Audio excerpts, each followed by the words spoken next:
नए कृषि कानूनों को लेकर किसानों का आंदोलन आज भी जारी है। किसान लगातार सरकार से नए कृषि कानून को रद्द करने की मांग कर रहे हैं। सरकार किसानों की बात तो सुनती नजर नहीं आ रही, मगर अपनी मनमानी जरूर कर रही है। अब ऐसे में किसानों का गुस्सा भी देखने को मिल रहा है, जिसका खामियाजा अब पत्रकारों को भी उठाना पड़ रहा है। हरियाणा के वरिष्ठ पत्रकार और अक्सर जनता की आवाज उठाने वाले कर्मों और धर्मों को भी इसकी कीमत चुकानी पड़ रही है। कर्मों और धर्मों की ताजा रिपोर्ट को देखकर किसान नाराज हैं, जिसकी वजह से उनकी पिटाई किसानों ने कर दी।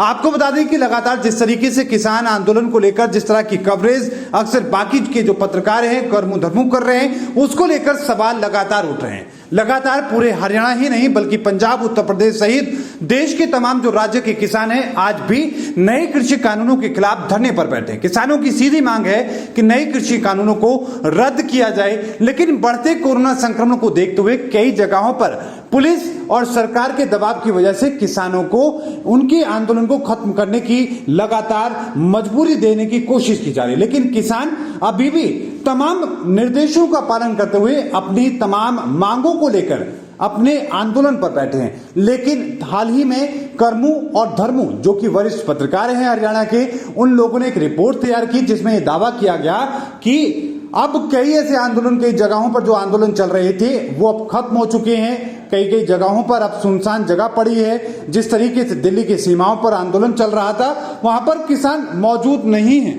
इतना ही नहीं, कर्मों और धर्मों के द्वारा ये तक दावा किया गया कि अब जो लोग बैठे हैं वो सिर्फ और सिर्फ व्यापारी हैं, वो सिर्फ और सिर्फ जो लोग आड़ती हैं वही लोग आज धरना कर रहे हैं। जो किसान हैं वो अपने घर लौट चुके हैं, अपनी फसल को लेकर अपने कदम उठा रहे हैं, लेकिन इन सब के बावजूद जो किसान हैं वो धरने पर बैठे हैं। अब इसी बात से नाराज होकर किसानों ने आज कर्मों और धर्मों के साथ हाथापाई की, लेकिन साथ में सवाल भी उठने लगे हैं कि इस तरीके की हाथापाई कितनी जायज है।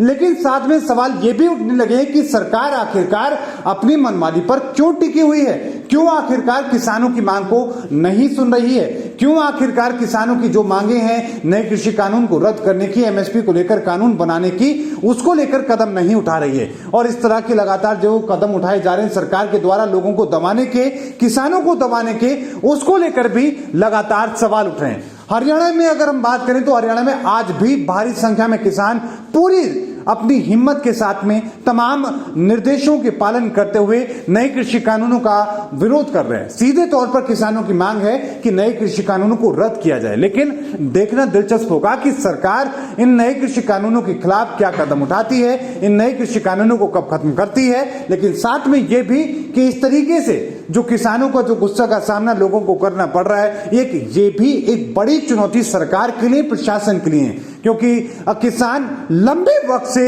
अपनी मांगों को लेकर धरने पर बैठे हैं, लेकिन सरकार के कानों पर जूं रेंगती नजर नहीं आ रही है। लगातार यही वजह है कि अब तक 500 से ज्यादा किसानों की जान जा चुकी है और किसान आज भी नए कृषि कानून का विरोध कर रहे हैं। और वो ये कह रहे हैं कि अगर आज हमने विरोध नहीं किया, नए कृषि कानून को वापस नहीं किया, रद्द नहीं कराया, तो हमारी आने वाली जो पीढ़ी है वो हमेशा हमेशा के लिए गुलाम हो जाएंगी। तो वहीं सरकार का ये दावा है कि तमाम तरह की जो तस्वीर है, तमाम तरह के जो आरोप प्रत्यारोप हैं, उन सब के बावजूद सरकार ये दावा कर रही है कि नए कृषि कानून किसानों के हितकारी हैं और इससे किसानों की आमदनी दोगुनी होगी। तो वहीं किसान लगातार विरोध कर रहे हैं। उनका यह कहना है कि किसानों को कमजोर करने की कोशिश हो रही है। सरकार को इन नए कृषि कानून को रद्द करना होगा और एमएसपी को लेकर कानून बनाना होगा। लेकिन इसके बावजूद सरकार कब तक इन नए कृषि कानूनों को लेकर कदम उठाती है, कब तक इन कानूनों को रद्द करती है, ये देखना दिलचस्प होने वाला है।